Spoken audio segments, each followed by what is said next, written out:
जब लग गुरु मिले न साचा, तब लग गुरु करो 10 पांचा। क्या गुरु बदल सकते हैं? क्या गुरु बदलने से पाप लगता है? अध्यात्म के इस मैदान में आखिर सही गुरु कौन है? गीता जी में वर्णित तत्वदर्शी संत कौन है? इन सभी प्रश्नों के उत्तर जानने के लिए अवश्य सुनिए जगत गुरु तत्वदर्शी संत रामपाल जी महाराज के मंगल प्रवचन। गीत यहां ये अनुवाद गलत किया इन्होंने, देखिएगा, क्योंकि ये कंसेप्ट क्लियर करना पड़ेगा। अब 8 का गीता अध्याय नंबर 8 का श्लोक 16 पढ़ रहे हैं हम। हे अर्जुन, ब्रह्मलोक पर्यंत सब लोग पुनरावृत्ति में है। पुनरावृत्ति माने वहां जिनको प्राप्त होकर पीछे संसार माना पड़े, ऐसे लोग हैं ये। परंतु यहां लिखा है, परंतु हे कुंती पुत्र, मुझको प्राप्त होकर पुनर्जन्म नहीं होता। अब यहां अनुवाद गलत किया है, इन्होंने विद्यते का अर्थ लिख दिया होता। विद्ध जो विद्यता माने है, एक विद धातु से बना है। ये विद धातु, विद माने जानना होता है। विद्यते माने जो न विद्यते माने जो ये नहीं जानते कि ब्रह्मलोक में गए हुए प्राणी भी पुनरावृत्ति में होते हैं, वो मुझे प्राप्त होकर भी पुनर्जन्म को प्राप्त करते रहते हैं। अर्जुन, इसका अर्थ ये बनता है, इन्होंने गलत कर रखा है। इसका अर्थ ये बनता है, जो ये नहीं जानते कि ब्रह्मलोक में गए हुए प्राणी भी पुनरावृत्ति में है, वहां गए हुए भी उनका पुनर्जन्म होता ही है, तो वो मुझे प्राप्त होकर भी, मेरी साधना करके भी वो पुनरावृत्ति में ही हैं, उनका पुनर्जन्म है। अर्जुन, जो ये नहीं जानते, ये देखो फिर अब समझ में आएगा आपको। ये लिखा है, आ ब्रह्म भुवनाथ लोका पुनरावृत्ति ने अर्जुन। यह कहता है कि माम उपेते तू कौनते पुनर्जन्म, मुझे प्राप्त होकर पुनर्जन्म है। न विदते माने जो ये नहीं जानते कि आ ब्रह्म भुवनाथ लोका पुनरावृत्ति ने अर्जुन। माम उपेते तू कुंते पुनर्जन्म, मुझे प्राप्त होकर तो अर्जुन पुनर्जन्म ही होता है। जो ये नहीं जानते, जो ये नहीं जानते कि मुझे प्राप्त होकर भी पुनर्जन्म होता है, क्योंकि मैं ब्रह्मलोक में रहता हूं और ब्रह्मलोक में गए प्राणी पुनरावृत्ति में हैं, उन साधकों का भी पुनर्जन्म होता है। जो ये नहीं जानते कि ब्रह्मलोक में गए हुए प्राणी पुनर्जन्म में आते हैं, मुझे प्राप्त होकर भी वो पुनर्जन्म ही प्राप्त करते हैं। इसका ये अर्थ है सीधा सा।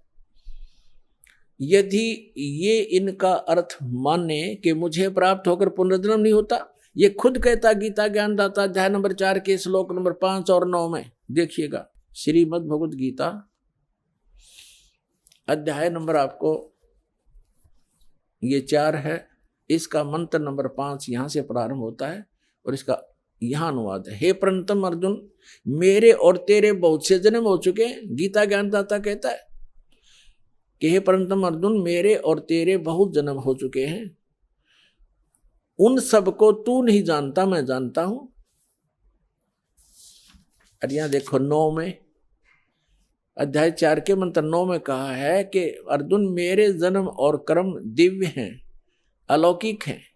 यानी जन्म और मृत्यु तो होता ही है गीता ज्ञानदाता का। अध्याय नंबर 2 के श्लोक नंबर 12 में देखिएगा, अध्याय नंबर 2 श्रीमद् भगवद गीता और श्लोक नंबर ये 12। इसमें कहा कि न तो ऐसा है कि मैं किसी काल में नहीं था, अथवा तू नहीं था, अथवा ये राजा लोग नहीं थे, और न ही नहीं थे, और न ही ऐसा है कि हम इससे आगे हम सभी नहीं रहेंगे।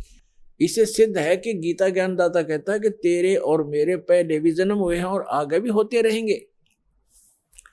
अब गीता अध्याय नंबर 2 के श्लोक नंबर 17 में गीता ज्ञानदाता कहता है कि अविनाशी तो वो है जिसने सारे ब्रह्मांडों की रचना की, उसको मारने में कोई सक्षम नहीं है। देखिएगा, अध्याय नंबर 2 और श्लोक नंबर 17, इसमें कहा कि नाश रहित तो उसको जान जिससे यह संपूर्ण जगत व्याप्त है। इस अविनाशी का विनाश करने में कोई भी समर्थ नहीं है। इसे सिद्ध है गीता ज्ञानदाता से कोई अन्य है सक्षम और समर्थ और अविनाशी परमात्मा। गीता अध्याय नंबर 10 के श्लोक नंबर 2 में गीता ज्ञानदाता स्वयं कहता है कि अर्जुन मेरी उत्पत्ति को ना ते देवता जानते ना ऋषि, क्योंकि इन सब की उत्पत्ति का कारण मैं हूं, क्योंकि ये सभी इस काल से उत्पन्न हुए ब्रह्म से। गीता ज्ञानदाता ब्रह्म है, इसको सरपुरुष कहा है। श्रीमद् भगवत गीता अध्याय नंबर 15 के श्लोक 16 और 17 में 3 पुरुष हैं, सरपुरुष और अक्षर पुरुष। सरपुरुष ये ब्रह्म है, गीता ज्ञानदाता जो श्री कृष्ण में प्रवेश करके बोल रहा है। ये केवल 21 ब्रह्मांड का प्रभु है, स्वामी है, मालिक है। और अक्षर पुरुष ये 7 संग ब्रह्मांड का स्वामी है, 7 संग ब्रह्मांड का, इतना ही वो मालिक है, स्वामी है, प्रभु है। और गीता अध्याय नंबर 15 के श्लोक नंबर 17 में कहा कि उत्तम पुरुष है तू अन्य। उत्तम पुरुष यानी श्रेष्ठ परमात्मा, पुरुषोत्तम तो कोई और है इन दोनों से, सरपुरुष और अक्षर पुरुष से, और वही परमात्मा कहलाता है। परमात्मा इति उदाहरत है, उत्तम पुरुष तु अन्य परमात्मा इति उदाहरत है।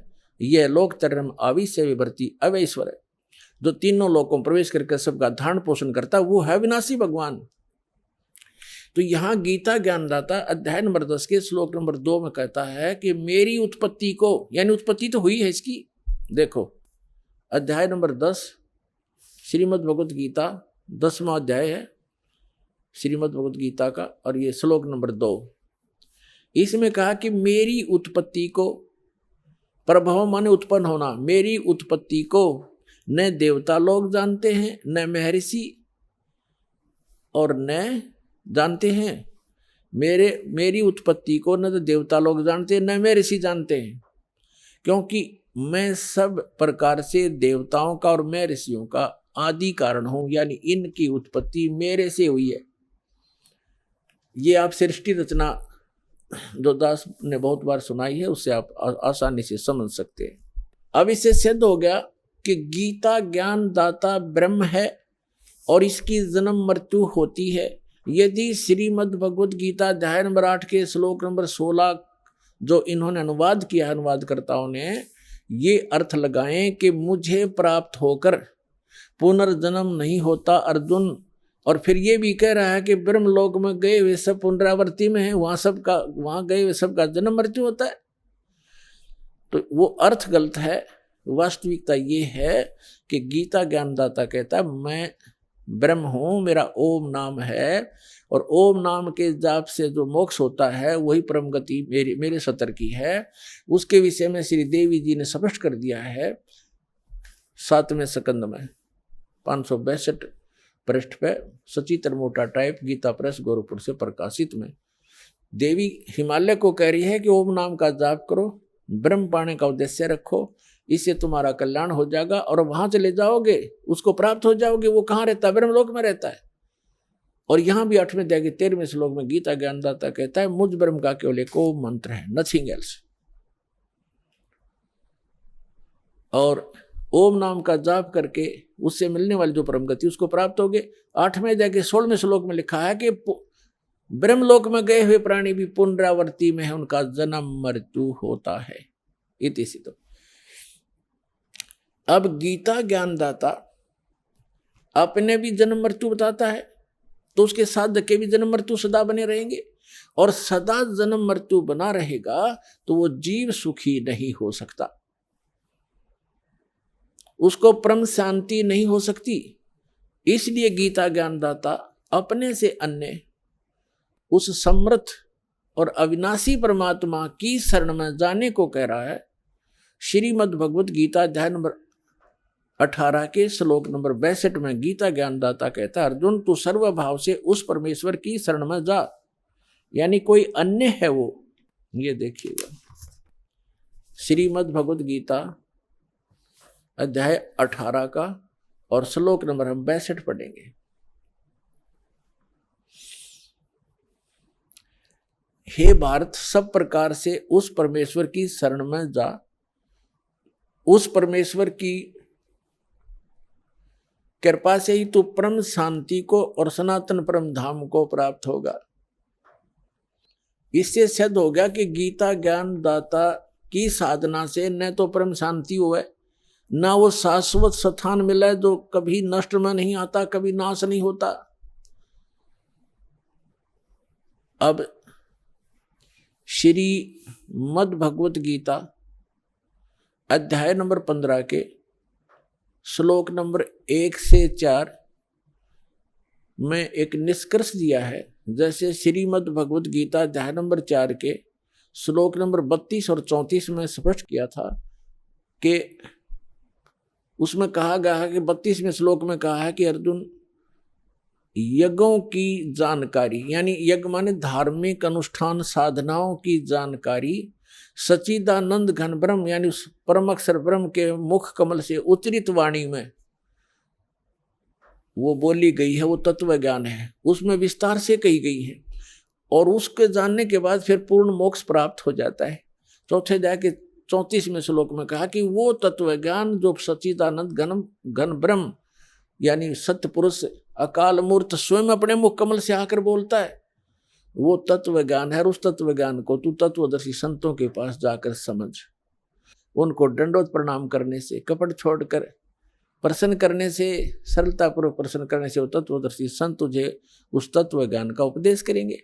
इसे सिद्ध हो गया कि गीता ज्ञान दाता ना तो उस अपने से अन्य किसी परमात्मा के बारे में जानकारी दे रहा है और उस ज्ञान से वो गीता ज्ञान दाता भी परिचित नहीं है। तो उस तत्व ज्ञान का जो तत्वदर्शी संत से पूछने को कहा है, उसकी पहचान बताइए 15वें अध्याय के प्रथम मंत्र में कि जो संत इस उल्टे लटके हुए संसार रूपी वृक्ष के यानी ऊर्ध्व मूलम अधः शाखम, ऊर्ध्व मूलम अधः शाखम अश्वत्थम प्राहु अव्यम, ऊपर को जड़ वाला नीचे को शाखा वाला, ऊर्ध्व मूलम अधः शाखम अश्वत्थम प्राहु अव्यम छंदासी यस्य प्रणानी ये तम वेद स वेदवित।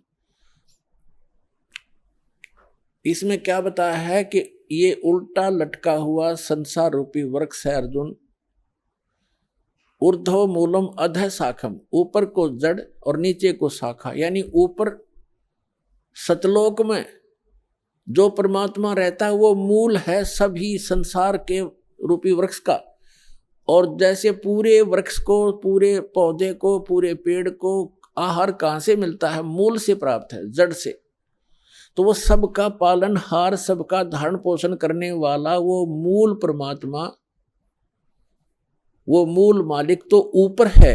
ऊर्ध्व मूलम, इस संसार रूपी वृक्ष की ऊपर को जो जड़ है वो तो पूर्ण परमात्मा है, नीचे को शाखा है, ये संसार रूपी वृक्ष है। और इसके जो सभी विभागों को जानता है, ये देखिएगा, स वेदवित, वह तत्वदर्शी संत है। ये देखिए, ये है पंचदशो अध्याय 15वां अध्याय, मंत्र नंबर 1। ऊर्ध्व मूलम, ऊर्ध्व माने ऊपर, अधः माने नीचे को शाखा, अश्वत्थम माने पीपल का, पीपल रूपी संसार रूपी पीपल का वृक्ष समझो।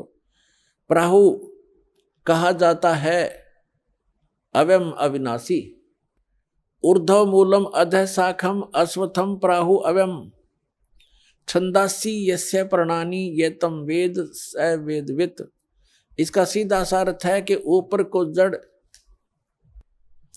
ये संसार रूपी वृक्ष का एक चित्र जानो,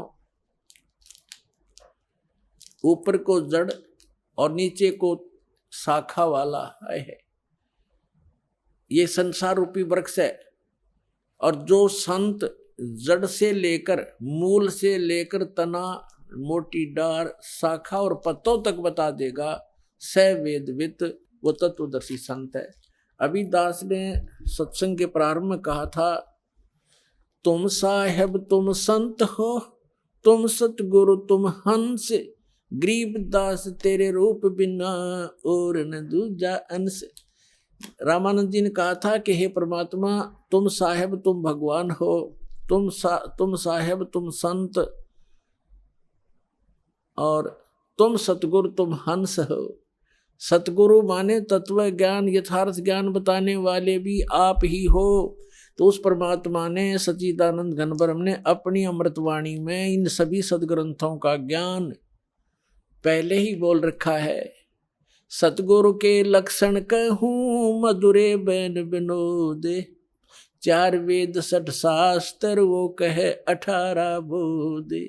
सतगुरु के लक्षण, सतगुरु की एक पहचान ये भी है कि सभी सदग्रंथों का ज्ञाता होता है वो, तो वो परमात्मा स्वयं ही थे। 600 वर्ष पहले कहा था, अक्षर पुरुष एक पेड़ है निरंजन, सर पुरुष वाकी डारे, तीनों देवा शाखा है ये पात रूप संसारे। खुद भगवान ने अपने द्वारा रची सृष्टि को आप ही बताया था कि अक्षर पुरुष एक पेड़ है।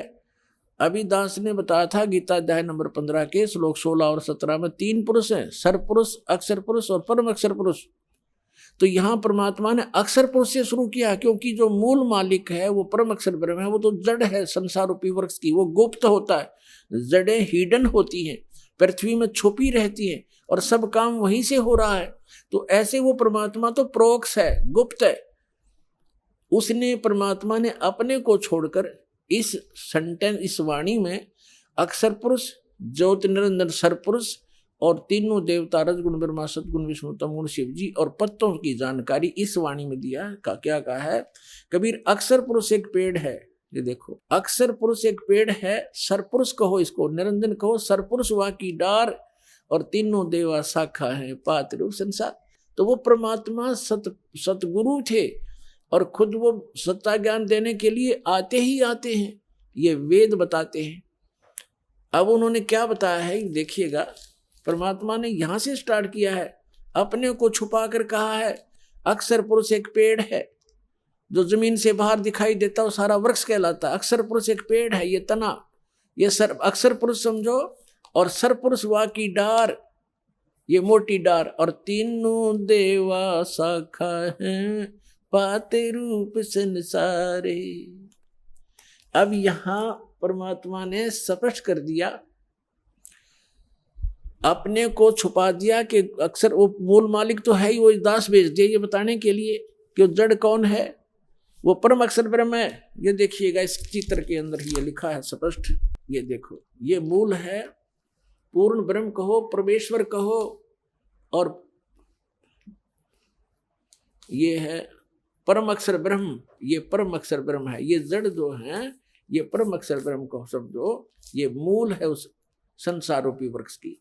और वो है कौन, ये देखिएगा इधर, पूर्ण ब्रह्म कबीर साहेब, ये कबीर परमेश्वर परम अक्षर ब्रह्म है, ये है संसार रूपी वृक्ष की जड़। और ये अक्षर पुरुष एक पेड़ है, सरपुरुष वा की डार और तीनों देवा शाखा है ये पात्र। अब हम आते हैं श्रीमद् भगवद गीता के अध्याय नंबर 15 के श्लोक नंबर 1 पर। ऊर्ध्व मूलम अधः शाखम। गीता ज्ञान दाता ने केवल इतना बताया, ऊपर को जड़, नीचे ने शाखा वाला ये संसार रूपी उल्टा लटका हुआ संसार रूपी वृक्ष समझो, पीपल का वृक्ष रूप। और छंदासी यस्य प्रणानी, यस्य माने इसके, छंद माने विभागों को, सब भागों को, पार्ट्स को, ये तम वेद, इसके पत्ते आदि जो छंद हैं, इसके विभाग हैं, उनको जो जानता है, उस अज्ञान अंधकार में छपे हुए इस संसार रूपी वृक्ष के सभी विभागों को जो जानता है, स वेदवित, वह वेद के तात्पर्य को जानने वाला है, वो तत्वदर्शी संत है। देखना पंचदशों अध्याय 15वां अध्याय श्रीमद् भगवद गीता का। आदि पुरुष परमेश्वर मूल वाले। अब यहाँ इन्होंने गड़बड़ कर दिया, यहाँ तो ठीक लिख दिया, यहाँ लिख दिया अधः शाखम, ब्रह्मा रूप मुख्य शाखा वाले, ये गलत कर दिया। अधः माने नीचे शाखा वाले लिखना था। अब देखो ये 2 नंबर मंत्र है गीता का 15वें अध्याय का, इसमें अधः 2 बार लिखा है अधः, और इसका अनुवाद इन्होंने किया यहाँ पर देखो, अधः माने नीचे और अधः माने नीचे। तो यहाँ शर्मा गई है, इनका ज्ञान तो था। और ऊर्ध्व माने ऊपर, ऊर्ध्व माने ऊपर, सर्वतर नहीं ऊपर, ऊर्ध्व माने ऊपर, ऊर्ध्वम ऊपर, ऊपर जड़ और नीचे अधः माने नीचे। तो यहाँ प्रथम मंत्र में 15वें अध्याय का अब यहाँ लिखना था ऊर्ध्व मूलम, ऊपर को मूल वाला, वो आदि पुरुष परमेश्वर हो तो ठीक है, परम अक्षर ब्रह्म है, ऊपर मूल तो उसकी संसार रूपी वृक्ष की। और अधः शाखम, ये नीचे को शाखा वाला, जैसा भी आपको दिखा था, ये है ये ऊर्ध्व मूलम अधः शाखम। अब गीता ज्ञान दाता ने केवल इतना ज्ञान दिया है कि ऊपर न जड़ और नीचे को शाखा वाला, दैट्स ऑल। ये उल्टा लटका हुआ ये संसार रूपी वृक्ष जानो। अब इस और जो इसके सभी भाग बताएगा सवेदवित, वो तत्वदर्शी संत है। ये देखना अध्याय नंबर 15 का, पंचदशो अध्याय 15वां अध्याय का और मंत्र नंबर 1। ऊर्ध्व मूलम अधः शाखम अश्वत्थम प्राहु अव्यम छंदासी यस्य प्रणानी ये तम वेद स वेदवित। इसके पत्तों, प्रणानी माने पत्ते, आदि पुरुष परमेश्वर मूल वाले। यह लिखना था नीचे शाखा वाले, ऊपर को जड़ वाला नीचे शाखा वाला। संसार रूपी पीपल के वृक्ष को अविनाशी कहते हैं। और वेद, छंद माने वेद नहीं होता, छंद माने विभाग भी होता है। छंद, छंदी, अच्छा छंद जिसके पत्ते कहे गए इसका अर्थ है। और उस संसार रूप वृक्ष को जो मूल सहित जड़ से लेकर पत्तों तक तत्व से जानता है, स वेदवित, वह वेद के तात्पर्य को जानने वाला है, अर्थात वो तत्वदर्शी संत है। यह पहचान बताती है। अब परमात्मा ने स्वयं आकर बताया है कि अक्षर पुरुष एक पेड़ है, सरपुरुष वाकी डार और तीनों देवा शाखा, ये पात रूप संसार। वो मूल कौन है? वो खुद मालिक जो रचने वाला है। तो ये तत्वदर्शी संत अब ये दास है इस पृथ्वी पे, और सब सदग्रंथों से प्रमाणित है कि ये लक्षण होते हैं संत के।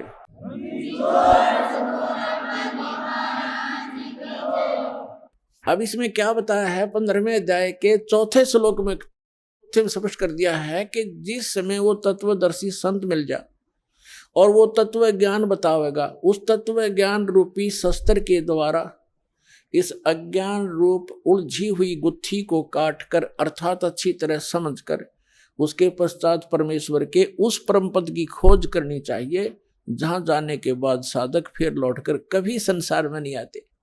गीता ज्ञानदाता कहता है मेरे भी जन्म मृत्यु और तेरे भी अर्जुन। तो जब तक जन्म मृत्यु है तब परम मोक्ष नहीं हो सकता, वो परम शांति प्राप्त नहीं हो सकती, शाश्वत स्थान नहीं मिला उनको। अब देखिएगा यहां गीता ज्ञानदाता कहता है 15वें अध्याय के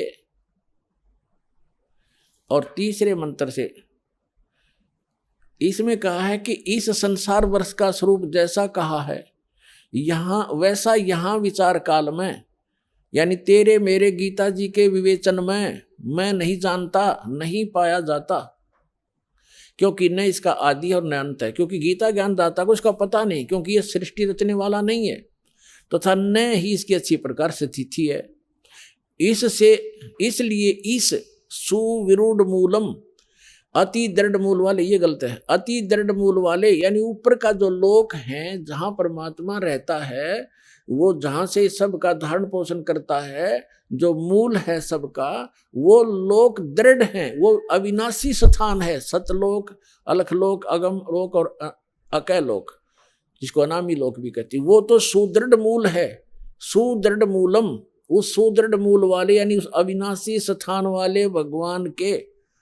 अब देखो, सुविरूढ़ मूलम, अति दृढ़ मूल वाले संसार रूपी पीपल के वृक्ष को, यानी संसार की तत्वदर्शी सृष्टि को, दृढ़म, दृढ़ेन माने दृढ़, यानी उस अटल, उस बिल्कुल स्वस्थ, ये है असंग शस्त्रेण, तत्व ज्ञान रूपी शस्त्र द्वारा, यह वैराग रूप नहीं, ये अर्थ गलत कर दिए, तत्व ज्ञान रूपी शस्त्र द्वारा काट कर, अर्थात उसको अच्छी तरह समझकर, वो ज्ञान अटल है। उसके पश्चात 15वें अध्याय का ये 4 श्लोक श्रीमद् भगवद गीता का, उसके पश्चात उस परम पद रूप परमेश्वर को भली भांति खोजना चाहिए, जिसमें गए हुए पुरुष फिर लौटकर संसार में नहीं आते, और जिस परमेश्वर से पुरातन संसार वृक्ष की प्रवृत्ति विस्तार को प्राप्त हुई है, अर्थात जिसने सब संसार रूपी वृक्ष की रचना की है, सब ब्रह्मांडों की रचना की है, उसी आदि पुरुष नारायण की मैं शरण हूँ। ऐसा इस प्रकार दृढ़ निश्चय करके उस परमेश्वर का मनन और निधिध्यासन करना चाहिए। इससे सिद्ध हो गया कि गीता ज्ञान दाता भी अपने से अन्य किसी परम शक्ति ओवरऑल कंट्रोलर सबके उत्पादक सर्वोत्पादक परमात्मा की भक्ति करने को ही कह रहा है, अपनी भी नहीं कह रहा। पुण्यात्माओं, ये सूक्ष्म वेद को समझाने की एक पंक्ति को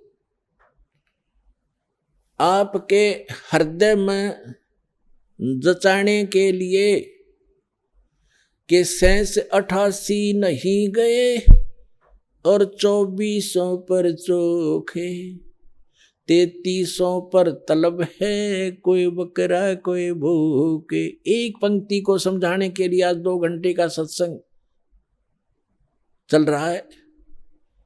क्या बताया है कि 88,000 ऋषि भी वहां नहीं पहुंचे। कहां? श्रीमद् भगवद गीता अध्याय नंबर 18 के श्लोक नंबर 62 में कहा कि अर्जुन, तू सर्वभाव से उस परमेश्वर की शरण में जा, उसकी कृपा से ही, उस परमेश्वर की कृपा से ही तू परम शांति को और सनातन शाश्वतम स्थानम, उस अमर लोक को प्राप्त होगा, सत्यलोक को प्राप्त होगा। सत्य माने शाश्वत, सदा रहने वाला। तो उस शाश्वत स्थान पर जाने के लिए तत्वदर्शी संत की आवश्यकता है। तो उसके लिए कहा है, गुरु बिन काहुन पाया ज्ञान, जो थोथा भूछड़े मूड किसाना, गुरु बिन वेद पढ़े जो प्राणी, समझन सार रहे अज्ञानी। अब आज के सत्संग में यही निर्णय किया जा रहा है कि जिन महापुरुष ऋषि महर्षियों को हम बड़े विद्वान और परमात्मा प्राप्त समझा करते थे, वो तो इन विष्णु और शंकर भगवान को समर शक्ति बताते रहे और दुर्गा की भक्ति की साधना बताते रहे, और वही भगवान ब्रह्मा और विष्णु और शंकर और देवी को कितना ज्ञान है ये आपके रूबरू हुआ। तो ये मोक्ष कैसे प्राप्त कर सकते हैं? 88 नहीं गए, 88,000 भी वहां नहीं गए शाश्वत स्थान पर, और ये 24 अवतार भी नहीं गए। ये विष्णु जी के अवतार हैं, और विष्णु जी कहते हैं मैं दुर्गा से ऊपर किसी को जानता ही नहीं, ये भगवान है मेरे लिए, तो इससे ऊपर कोई देव नहीं। और दुर्गा कह रही है कि ब्रह्म की साधना करो और सब मेरी भी पूजाएं छोड़ दो, उसका ओम नाम है, वो ब्रह्म लोक में रहता है, वहां चले जाओगे तुम्हारा कल्याण हो। और ब्रह्म कहता है कि ब्रह्म लोक में गए हुए प्राणी, गीता अध्याय नंबर 8 के श्लोक नंबर 16 में और गीता अध्याय नंबर 8 के श्लोक नंबर 13 में अपना मंत्र बताता है कि मुझ ब्रह्म का केवल एक मंत्र है, इससे वो परम गति होगी जो ब्रह्म लोक प्राप्ति होगी, वो भी अंतिम सांस तक साधना करने वाले की। और ब्रह्म लोक में गए हुए प्राणी भी जन्म मृत्यु में आते हैं। अब वो खुद कहता है कि उस परमेश्वर की शरण में जा, जिसकी कृपा से तू परम शांति को और सनातन परम धाम को प्राप्त होगा। और जहां 15वें अध्याय के 4थे श्लोक में स्पष्ट कर दिया है कि जहां जाने के बाद साधक फिर लौटकर कभी संसार में नहीं आते। और गीता ज्ञानदाता कहता कि मैं भी जन्म मृत्यु और तेरी भी जन्म मृत्यु। तो पुण्यात्माओं, इस एक कंसेप्ट को क्लियर करने के लिए कि सूक्ष्म वेद में जो लिखा है वो सारा सत्य है, लेकिन हमने असत्य ग्रहण कर रखा था, इसलिए हमारे सत्य हमें अच्छा नहीं लगा, सुहाया नहीं। उस सत्य को सत्य ग्रहण कराने के लिए आपके हृदय में इसको स्थान बनाने के लिए ये इतना सत्संग करना पड़ रहा है।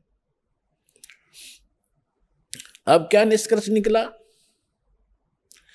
इन जितने भी अज्ञानी हैं, आचार्य हैं, शंकराचार्य हैं, या जितने भी ब्राह्मण गुरु हुए हमारे, या विश्व के जितने आज तक महापुरुष गुरु पद हुए हैं, जिन महापुरुषों को परमात्मा मिले उनको छोड़कर, वो तो आपको मैंने दास ने नाम गिना ही दिए, और कोई एक आधा भूल चूक रहेगी होगी, वो मैं उनसे अपरिचित नहीं हूँ, उनको अवश्य मिले होंगे, उनको ज्ञान अवश्य होगा। तो इनके अतिरिक्त किसी के पास यथार्थ ज्ञान नहीं, यथार्थ भक्ति विधि नहीं, तो ये मोक्ष कैसे प्राप्त करेंगे? आज का प्रसंग यही चल रहा है कि गुरु बिन काहु न पाया ज्ञान, जो थोथा भूषण मूड किसाना, गुरु बिन वेद पढ़े जो प्राणी, समझ न सार रहे अज्ञानी। ये सारे अज्ञानी थे। सुर नर मुनि जन 33 करोड़ी, बंदे सभी काल की डोरी। ये 33 करोड़ देवता, ये सुर मुनि ऋषि महर्षि, कहते हैं सारे काल की डोरी का बंध रहे थे। और ये जितने भी आज तक के आचार्य शंकराचार्य हमारे हुए हैं धर्मगुरु, इनसे पूछिएगा कि गीता अध्याय नंबर 18 के श्लोक नंबर 62 में गीता ज्ञानदाता अपने से अन्य किस परमेश्वर की शरण में जाने को कह रहा? तो ये क्या हमें मीठी गोली दिया करते थे? अपने ही बारे में कह रहे हैं श्री कृष्ण ही, श्री कृष्ण से ऊपर कोई भगवान नहीं, स्वयं कृष्ण भगवान, स्वयं भगवान श्री कृष्ण भगवान स्वयं, ये सब कुछ अपने बारे में कह रहे। इनमें अकल है कोई? और आज तक ये हमें मूर्ख बना रहे थे। श्रीमद् भगवद गीता अध्याय नंबर 18 और अंतिम अध्याय है ये। अंतिम अध्याय के ये लास्ट के अंतिम ही मंत्र हैं। श्रीमद् भगवद गीता अध्याय नंबर 18 के श्लोक 61 से लेकर और 66 तक निर्णय हो गया। गीता ज्ञानदाता कहता है कि वो परमात्मा सभी प्राणियों को कर्मानुसार यंत्र के द्वारा, यंत्र की तरह चलाता है, घुमाता है। फिर बता 18 में जाके 62वें श्लोक में कि अर्जुन तू सर्वभाव से उस परमेश्वर की शरण में जा, उसकी कृपा से तू, उसी परमेश्वर की कृपा से तू परम शांति को और सनातन परम धाम को प्राप्त होगा। अब पीछे सारा निर्णय दे ही दिया कि मेरा भी जन्म मृत्यु है, तेरा भी जन्म मृत्यु है, मेरी साधना करेगा। 8वें अध्याय के 13वें श्लोक में बता दिया। मेरा एक ओम मंत्र है। 8वें अध्याय के प्रथम मंत्र में अर्जुन ने पूछा कि हे भगवान, आपने 7वें अध्याय के 29वें श्लोक में ये कहा है कि मेरे आश्रित होकर, आश्रित का अर्थ है कि मैंने, गीता ज्ञानदाता कहता है कि तत्वदर्शी संत की खोज जो कर लेता है मेरे निर्देशानुसार, चौथे अध्याय के 32 और 34 में बताया, इस ज्ञान को आश्रय कर लेता है, वो जरा मरण मोक्ष से छूट, जरा और मरण, जरा माने वृद्ध अवस्था, मरण माने मृत्यु, वृद्ध अवस्था के दुख और मृत्यु के दुख से जो छूटने का प्रयत्न करते हैं वे तत्ब्रह्म से, उस तत्ब्रह्म को जान चुके हैं और सारे अध्यात्म ज्ञान से परिचित हैं और सभी कर्मों से वो परिचित हैं। वही व्यक्ति, वही साधक जरा माने वृद्ध अवस्था के दुख से, बुढ़ापे के दुख से और मृत्यु के दुख से छूटने का प्रयत्न करते। तो गीता ज्ञानदाता ने, अर्जुन ने पूछा गीता ज्ञानदाता से 8वें अध्याय के प्रथम मंत्र में कि किम तत्ब्रह्म, वो तत्ब्रह्म क्या है ऐसा जिसको जानने के बाद फिर यहाँ संसार की कोई वस्तु की डिमांड नहीं करता या किसी वस्तु की चाह नहीं रहती, केवल जरा और मरण से ही छूटने का प्रयत्न करते हैं। किम तत्ब्रह्म 8वें अध्याय के 3रे श्लोक में उत्तर दिया गीता ज्ञानदाता ने कि वो परम अक्षर ब्रह्म है, गीता ज्ञानदाता से अन्य है। गीता अध्याय नंबर 15 के श्लोक नंबर 16 और 17 में 3 पुरुष हैं। एक सरपुरुष ये ब्रह्म है, अक्षर पुरुष ये परब्रह्म है, जो संसार रूपी वृक्ष का तना है वो अक्षर पुरुष, जिसको परब्रह्म भी कहते हैं। ब्रह्म से नेक्स्ट ब्रह्म, पर माने दूसरा, और सरपुरुष ये ब्रह्म है। इनकी कितनी मलकियत है, कितनी प्रभुता है। यह सरपुरुष जिसको सरब्रह्म भी कहते हैं, संतों ने इसको काल ज्योत स्वरूपी निरंजन भी कहा है। ये केवल 21 ब्रह्मांड का प्रभु है, स्वामी है।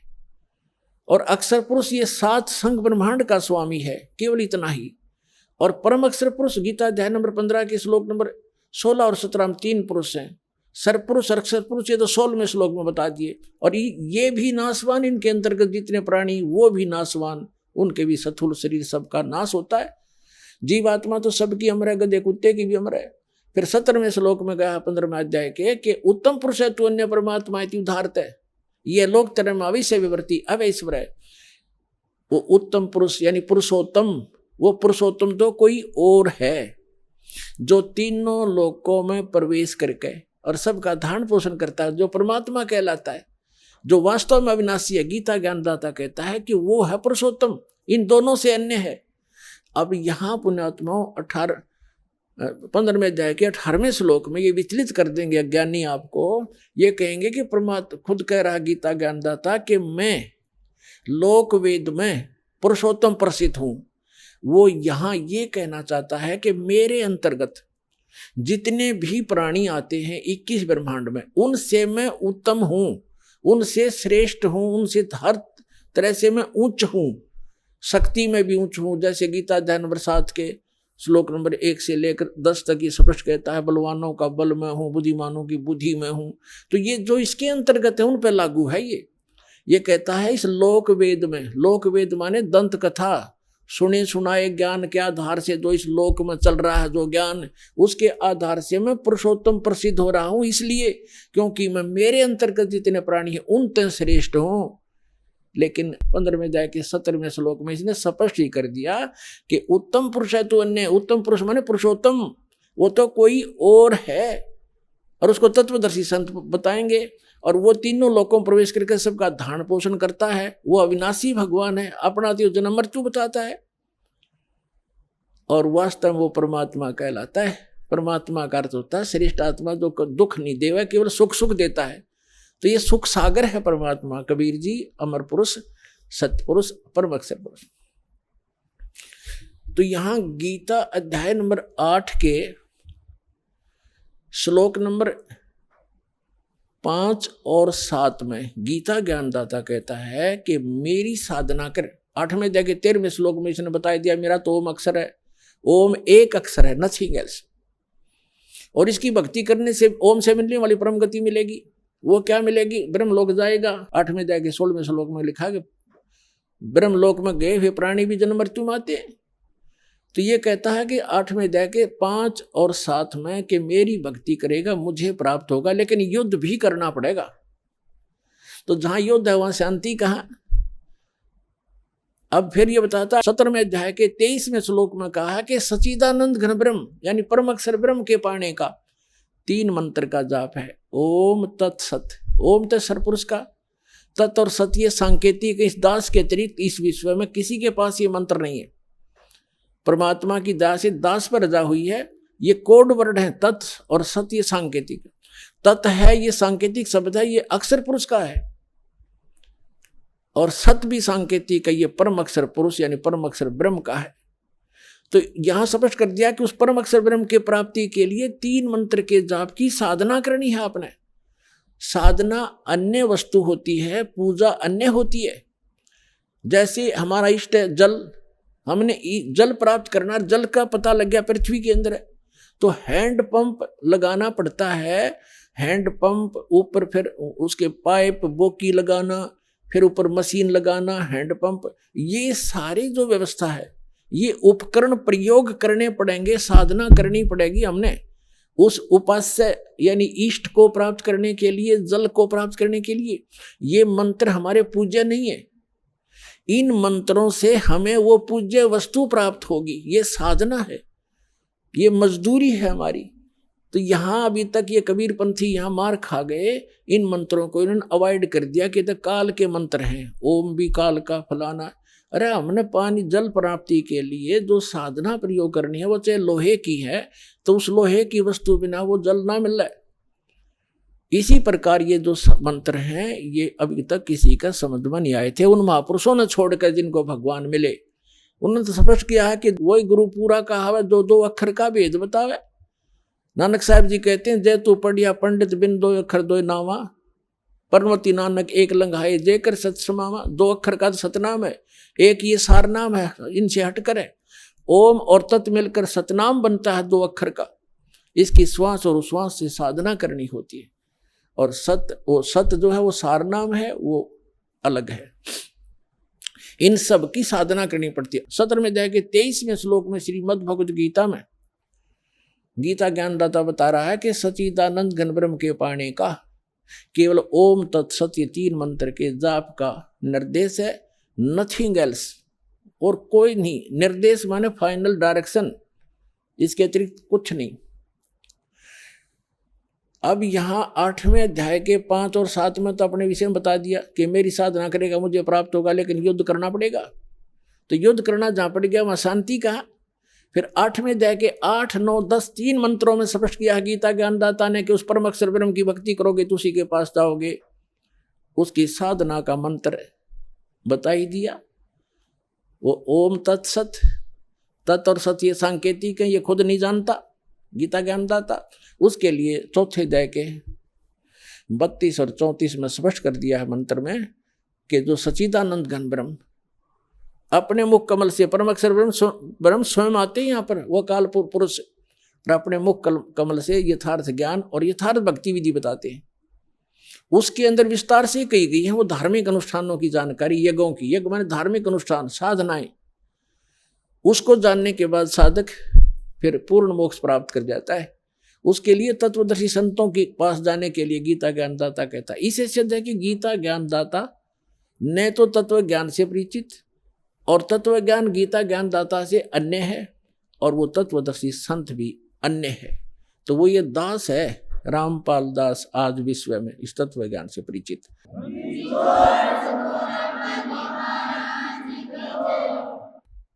अब जो प्रसंग चल रहा है कि गीता श्रीमद् भगवद गीता अध्याय नंबर 18 का अंतिम अध्याय है, और 61 से लेकर और 66 तक ये निर्णायक ज्ञान है। आगे तो कुछ और बातें हैं, वो भक्ति से संबंधित नहीं है। इन 61 से लेकर और 66 तक 6 मंत्रों में, 6-7 मंत्रों में, इन 6 मंत्रों में स्पष्ट कर दिया है कि जैसे 18वें अध्याय के 61 और 62 में कर दिया कि वो परमात्मा समर्थ है, वो सभी को कर्म अनुसार वही चलाता है, जैसे जिसके कर्म है उसके अनुसार से वो कार्य करता रहता है। और उस परमेश्वर की शरण में जाने से ही परम शांति को प्राप्त होकर सनातन परम धाम के में प्राप्त चला जाएगा, जहां जाने के बाद साधक फिर लौटकर कभी संसार में नहीं आते।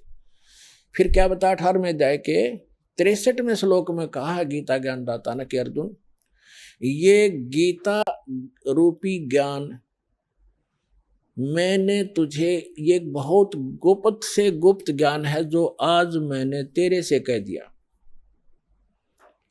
अब तेरी मर्जी, तेरी इच्छा है, जैसा चाहे वैसा कर।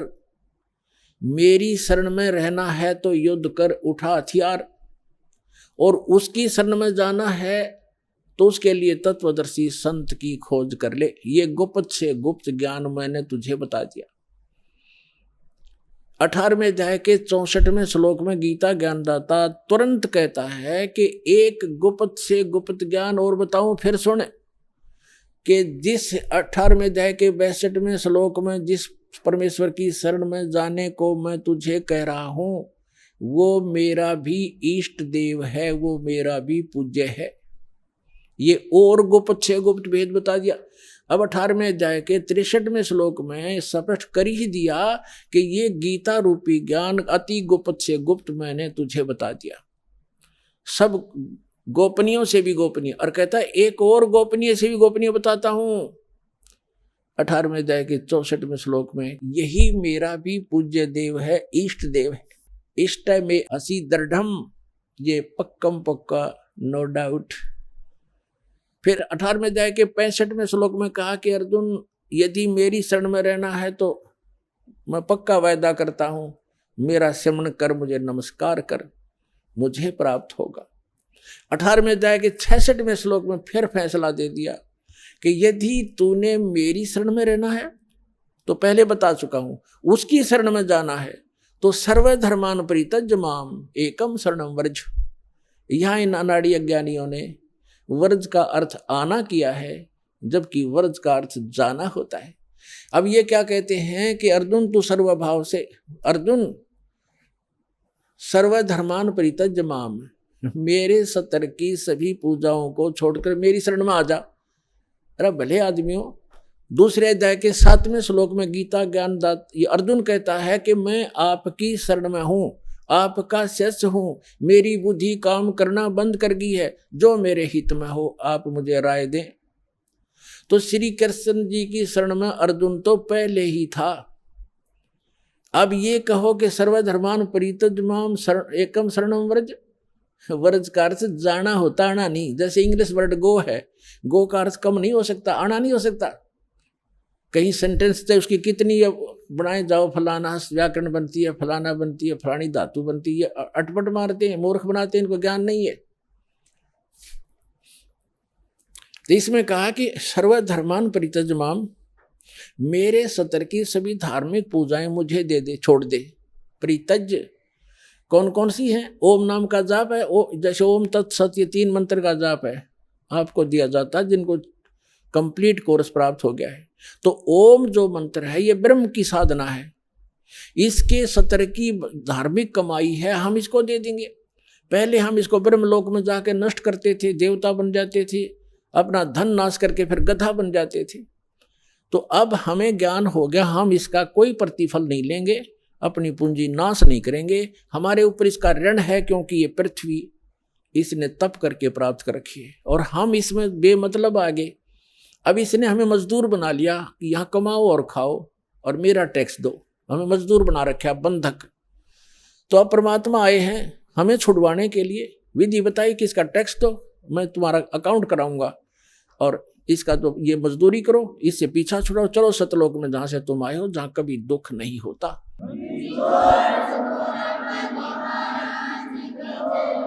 तो हम क्या करेंगे? सर्वधर्मान परित्यज माम, इसका विधान है ये खुद कहता है कि मेरे सत्र की पूजा मुझे दे दे, इसका प्रतिफल मत ले। और एकम शरणम व्रज, एकम माने अद्वितीय, जिसके बराबर दूसरा ना हो, यानी सर्वशक्तिमान परमात्मा की शरण में जा। व्रज माने जाना हो, ताड़ना नहीं होता। अहम तवा सर्व पापे भो मोक्षामी मां शुच, अब ये कहता फिर मैं तुझे सब पापों से मुक्त कर दूंगा, तू चिंता मत कर। आपे कर देगा जब हम इसका ऋण दे देंगे, ये मांगे कि हमारे, ये अपने खुश हम अपने खुश। तो जब तक हम ऋणी थे, मजदूर थे इसके, तो ये हमें कोई नाच नचा रहा था, हमने नाचना पड़ा था। तो इस प्रकार हम जब यहाँ से चलेंगे, जैसे आपको प्रथम मंत्र दिया जाता है, वो यहाँ की संसारिक सुविधाएं, टैक्स, जैसे आपने बिजली कनेक्शन ले रखा है, टेलीफोन कनेक्शन ले रखा है और पानी का कनेक्शन ले रखा है, गैस कनेक्शन ले रखा है या किसी से बैंक लोन ले रखा है, तो उसको वापस दोगे, देते रहोगे टैक्स किराया, उसको उनका जो चार्ज है, तो आपको सुविधा प्राप्त होंगी। तो जब तक आपने संसार में रहना, यहाँ की जो सुविधा तुम्हें चाहिए वो प्रथम मंत्र से मिलेंगी, उनके बीच के 5 नामों से। और फर्स्ट एंड लास्ट जो मंत्र है, ये आपकी भक्ति में, सतलोक जाने की भक्ति में अलग से कमाई साथ जुड़ती है। अब ये जो मंत्र है आपके, पहला मंत्र आपको यहाँ कंठ कमल तक बरी कर देगा। जब आप यहाँ से चलोगे तो सबसे पहले आत्मा मूल कमल में जाएगी, वहाँ गणेश जी का कमल है, उनका ऑफिस है, वहाँ से अपना अकाउंट क्लियर कराएगा। फिर आएगा उसमें ब्रह्मा जी के लोक में स्वाद चक्र में, उसके बाद विष्णु जी के लोक में नाभि चक्र में, फिर शिव जी के लोक में हृदय चक्र में, फिर देवी के लोक में कंठ चक्र में, फिर ये त्रिकुटी में पहुंचेगा।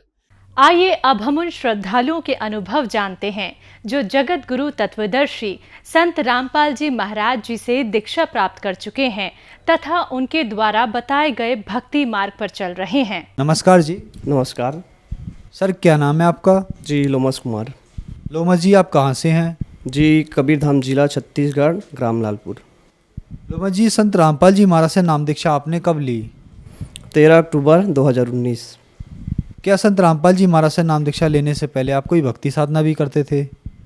जी सर जी, मैं संत रामपाल जी महाराज से दीक्षा लेने से पहले मेरे पास भविष्य पुराण था, उसमें मैंने पढ़ा कि उसमें लिखा था कि मोक्ष होता है सूर्य पूजा करने से, अगर दिन में हम एक बार भी प्रणाम करते हैं तो मोक्ष होता है। और उसमें कुछ कथा दिया हुआ था कि इसमें कि पाठ करने से, इसमें पढ़ने से दुख दूर होता है। तो मैं वो क्रिया करता था और महीने में एक बार उपवास रहता था और घी का दीप जलाता था। फिर ये सब चीज़ क्रिया करते थे, मुझे कुछ लाभ नहीं होता था। और हनुमान का भी मैं पूजा पाठ करता था तो मुझे उससे कुछ लाभ नहीं हुआ, पर मुझे बहुत ज़्यादा हानि हुई। मैं सब्जी का काम करता हूँ, लेने बेचने का काम करता हूँ, तो ख़रीद कर अपने क्षेत्र पंडरिया ब्लॉक वहाँ से लाता हूँ, बेचता हूँ। तो मैं लाभ नहीं हुआ तो मैं उनका भक्ति छोड़ दी। फिर मुझे परेशानी होने लगा, जब मैं रोड से आता तो साल में एक बार, जैसे नवरात्रि का सीज़न होता था, तो अक्सर मेरे सामने में कोई बंदर आकर आगे मेरे गाड़ी के सामने आ जाता था, तो मैं गिर जाता था। बहुत जैसे 10 मीटर खिसलता हुआ, अब ज़्यादा स्पीड में नहीं होता था पर 30-40 का स्पीड होता था। तो ऐसे ऐसे मेरे पास 2 बार घटना हुआ जिससे मेरे पैर में बेंड हो गया है। एक सरा है मेरे पास और वो ज़बरदस्त बेंड है। डॉक्टर ने पूरा बताया कि ये ठीक नहीं हो सकता, इसके लिए आपको आजीवन व्यायाम करना पड़ेगा और गोली दवाई खाना पड़ेगा। तो फिर आप संत रामपाल जी महाराज की शरण में कैसे आए?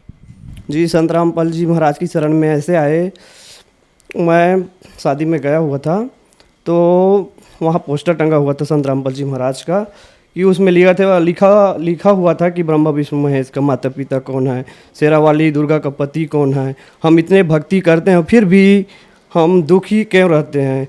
ऐसे 12-13 क्वेश्चन पढ़ा हुआ था मेरे मन में, ये सब चीज़ सवाल आया तो देखा मैं कि ये सब सवालों का मैं तो अनजान था कि मैं उसका ऐसे ही उत्तर जैसे बाकी देते हैं नकली गुरु कि इनका कोई माता पिता नहीं है, बस ऐसे वगैरह वगैरह अपने ही आप ही उसका उत्तर दे दिया। फिर नाम दीक्षा मैं थोड़ा सा विस्तार से बताऊंगा। मैं फिर वहाँ से शादी से वापस आ गया, फिर अपने नाना ससुर है वहाँ पर मैं ऐसे ही घूमने के लिए गया तो वहाँ चर्चा हुई, वहाँ संत रामपाल जी महाराज से दीक्षा ले चुके हैं, मेरे नाना के रिश्ते में लगते हैं और परमात्मा से जुड़ चुके थे। उसने बताया कि मुझे बहुत तकलीफ़ था, मेरे सांस लेने में तकलीफ़, उठने बैठने में तकलीफ़, मैं काम नहीं कर सकता। जब से मैं संत रामपाल जी महाराज से दीक्षा लिया हूँ तब से मैं पूरी तरह से ठीक हूँ, तुम भी पुस्तक ले जाना और इसे पढ़ना और समझना, ऐसे करके बोले भगत जी। फिर मैं पुस्तक पढ़ना चालू कर दिया परमात्मा का, तो उसमें पूरा लिखा था, मैं पहले से सूर्य पूजा करता था तो उसमें लिखा था कि मोक्ष प्राप्त होता है, तो उसमें परमात्मा ने बताया कि देवी पुराण में 123 पृष्ठ पर लिखा है कि हम तो जन्म मृत्यु में हैं, हमारा माता दुर्गा है।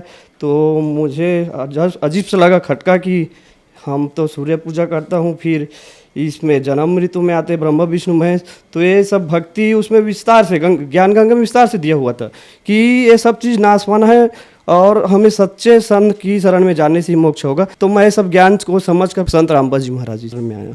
सर, आपने संत रामपाल जी महाराज से नाम दीक्षा ली तो क्या आपको लाभ भी प्राप्त हुए, क्योंकि आप बहुत ज़्यादा दुखी थे? जी सर जी, मुझे परमात्मा की दया से बहुत लाभ हुए। जब मैं पहले दीक्षा से पहले मैं जब सब्जी लेने लाता था तो उसमें एक्सीडेंट हो गया था, फिर मेरा वो दर्द चालू हो गया। एक्सीडेंट में 2 बार हुआ था, उसी बायां मतलब एक ही साइड गिरा था, 2 बार एक्सीडेंट हुआ था, जो बंदर सामने आया हुआ था। तो 2 एक्सीडेंट में मेरा पूरा बैंड फ्रैक्चर हो चुका है, तो उससे मैं इलाज पानी करवाता था अपने गांव में आसपास में, फिर ठीक भी नहीं हुआ। फिर मैंने रेडियम हॉस्पिटल है कंवरदा का, उसमें इलाज 2 बार कराया, फिर तीसरा बार करवाया, फिर चौथा, फिर वह उसने बता दिया कि आपको हमेशा गोली खाना पड़ेगा और आजीवन व्यायाम करना पड़ेगा। फिर संत रामपाल जी महाराज से दीक्षा ली, फिर दीक्षा लेने के बाद मुझे वो सब चीज़ ऑटोमेटिक धीरे धीरे मैंने गोली दवाई सब छोड़ दी, बंद कर दी। संत रामपाल जी महाराज जी के शरण में आने से वो रोग कब ठीक हुआ मुझे पता ही नहीं चला। मैं आज पूरा तरह स्वस्थ हूँ। मैं बताना चाहता हूँ, मैं आधा स्पीयर दर्द की वजह से सख्त मना किया हुआ था डॉक्टर की, वजन नहीं उठा सकते।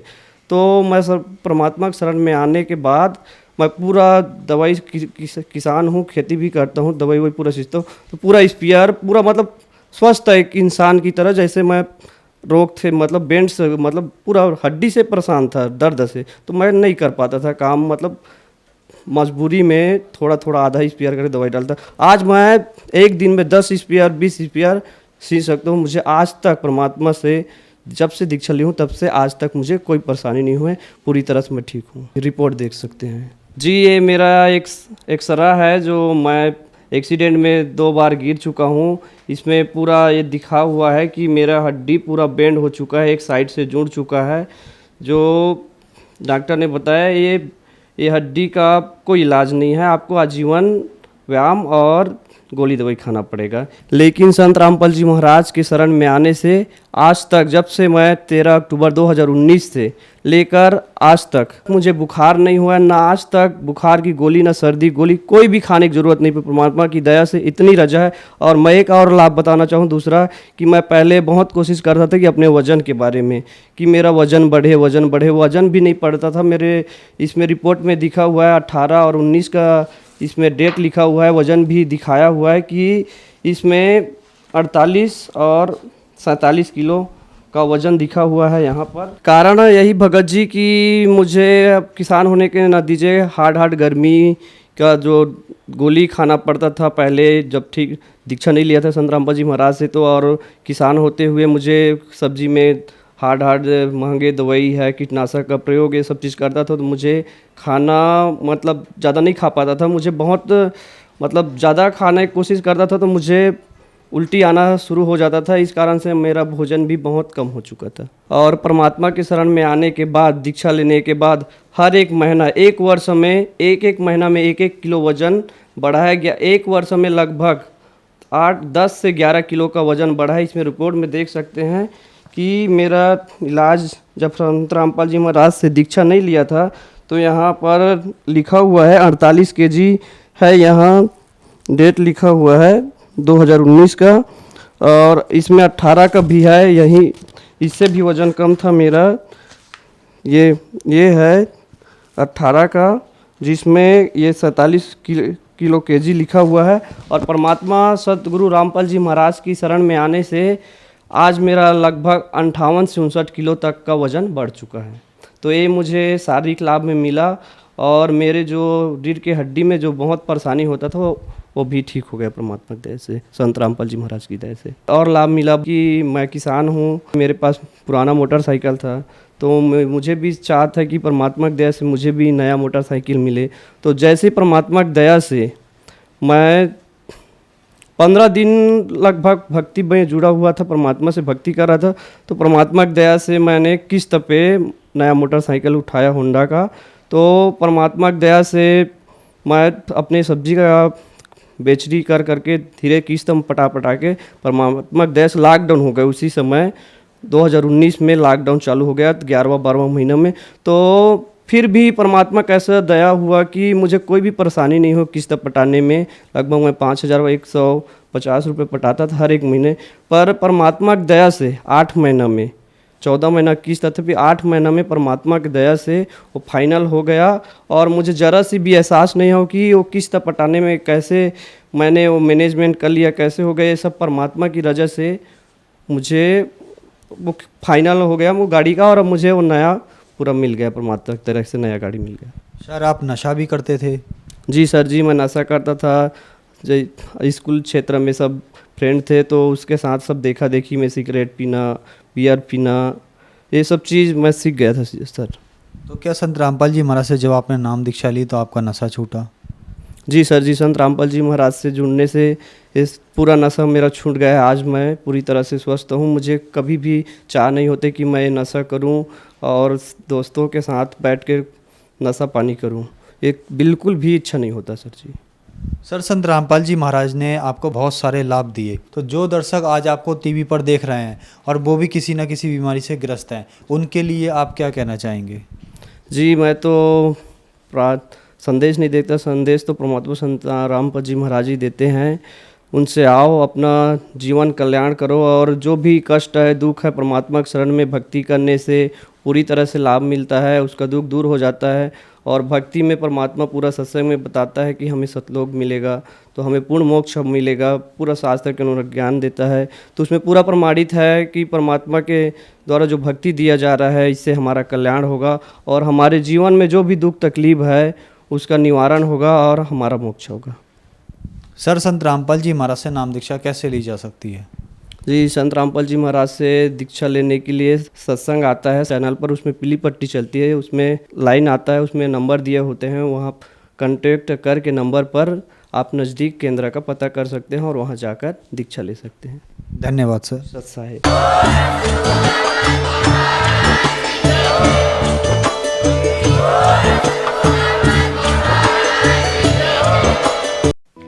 आप सुन रहे थे जगत गुरु तत्वदर्शी संत रामपाल जी महाराज के मंगल प्रवचन। अधिक जानकारी के लिए संपर्क करें।